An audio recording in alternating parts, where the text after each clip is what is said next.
Sir আসবো? Yes.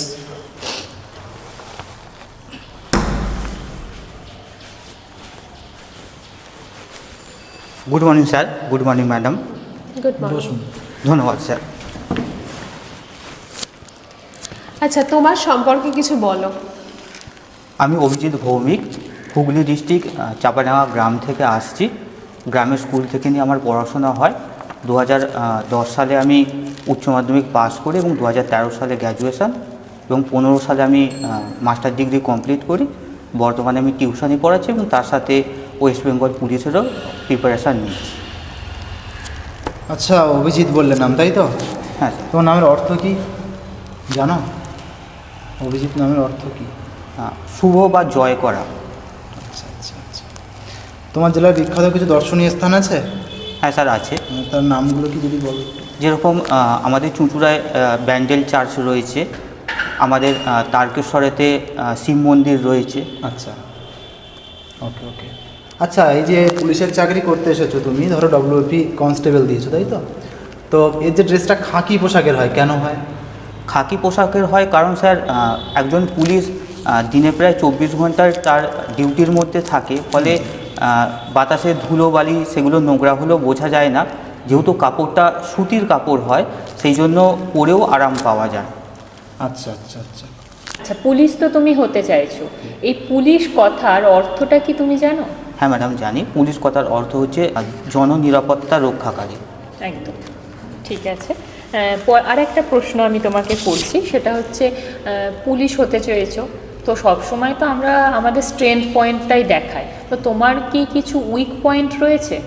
আমি যেমন সহজে কাউকে না বলতে পারি না এবং যে কোনো মানুষকে সহজে বিশ্বাস করে নিই। আচ্ছা, এবার আমার তরফ থেকে তোমার কাছে প্রশ্ন, তোমার হবি কি? আমার হবি হচ্ছে ছবি আঁকা ম্যাডাম। আচ্ছা, তুমি কি মনে করো যে তুমি এই পুলিশের চাকরিটার জন্য যোগ্য? হ্যাঁ ম্যাডাম, আমি মনে করি এই পুলিশের চাকরির জন্য আমি নিজেকে যোগ্য মনে করি।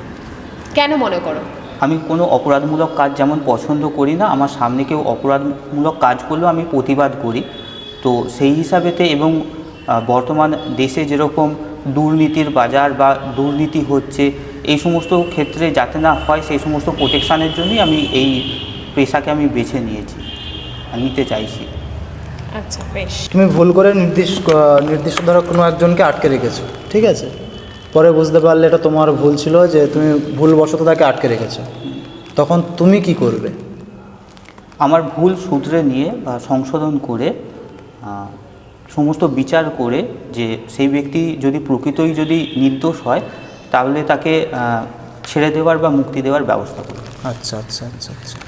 আচ্ছা, ঘুষ পুলিশ নেওয়া মানে যে ঘুষ নেওয়ার যে ব্যাপারটা, তুমি কি ঘুষ নেবে? না স্যার।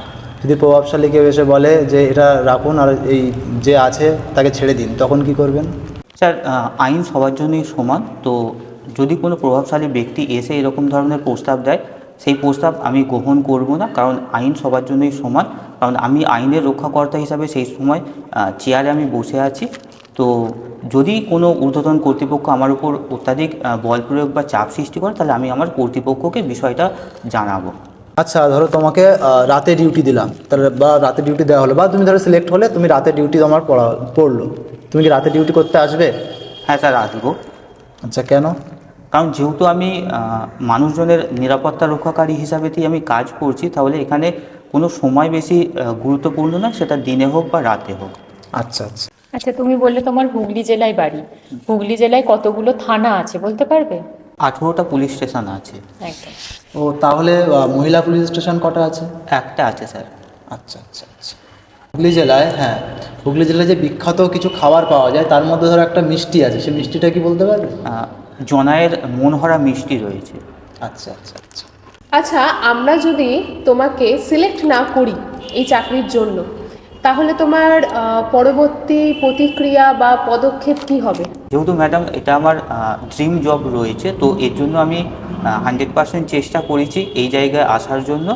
তো যদি সিলেক্ট না হই, আমি পরবর্তী পদক্ষেপ বা নেক্সট লেভেল পরীক্ষার জন্য আমি পুনরায় আবার প্রিপারেশান নেব। আচ্ছা, বেশ। তোমার ইন্টারভিউ এখানেই শেষ হলো, তো তুমি আসতে পারো, পরবর্তীতে তোমাকে জানানো হবে। ধন্যবাদ স্যার।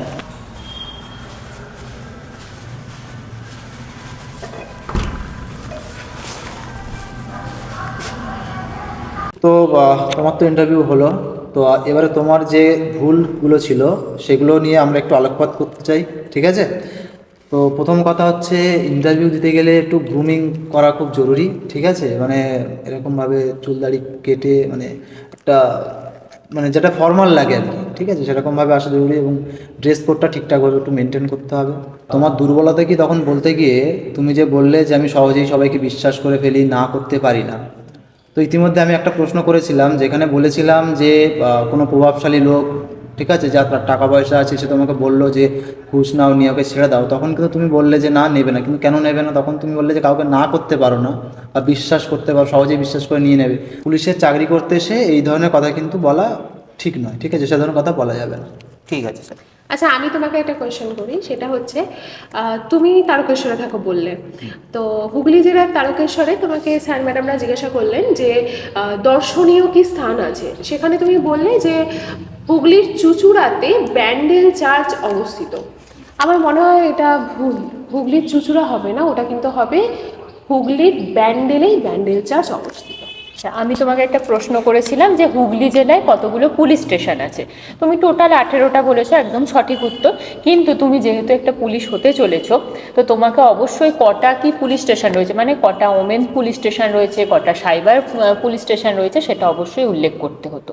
আর একটা বিষয় হচ্ছে, আমি প্রশ্ন করেছিলাম পুলিশ কথার অর্থ কী, সেখানে তুমি সংক্ষেপে জাস্ট উত্তর দিয়েছো, কিন্তু এই উত্তর দেওয়ার সময় অবশ্যই মনে রাখবে, যদি ইন্টারভিউ বোর্ডে এই প্রশ্নটা করা হয়, যে পুলিশের ফুল ফর্ম কী, মানে পি ফর কি, ও ফর কি, এগুলোও কিন্তু বলে দেবে। তাতে কি হবে না, ইন্টারভিউ বোর্ডে যে স্যার ম্যাডাম আছে তার একটা বেশ আলাদা দৃষ্টিভঙ্গি পড়বে তোমার ওপর, না জানো তুমি এই বিষয়টা, যেহেতু তুমি পুলিশ হতে এসেছো, এবং সেই সংক্রান্তই তোমাকে প্রশ্নটা করা হয়েছে, ঠিক ওকে আছে? ম্যাডাম।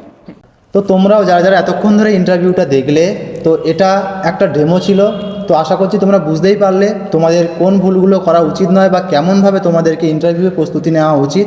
আর একটা বিষয় আমি বলে রাখি, এটা কিন্তু একটা ডেমো ইন্টারভিউ ছিল, আমরা কেউই ইন্টারভিউ বোর্ডের নই, তো সুতরাং আমাদের অনেক ভুল ত্রুটি হতে পারে, তো সেটাকে অবশ্যই মানিয়ে নিয়ে তোমরা কিভাবে ইন্টারভিউয়ের প্রস্তুতি নেবে তার একটা ডেমো জাস্ট তোমাদের সামনে আমরা হাজির করেছি।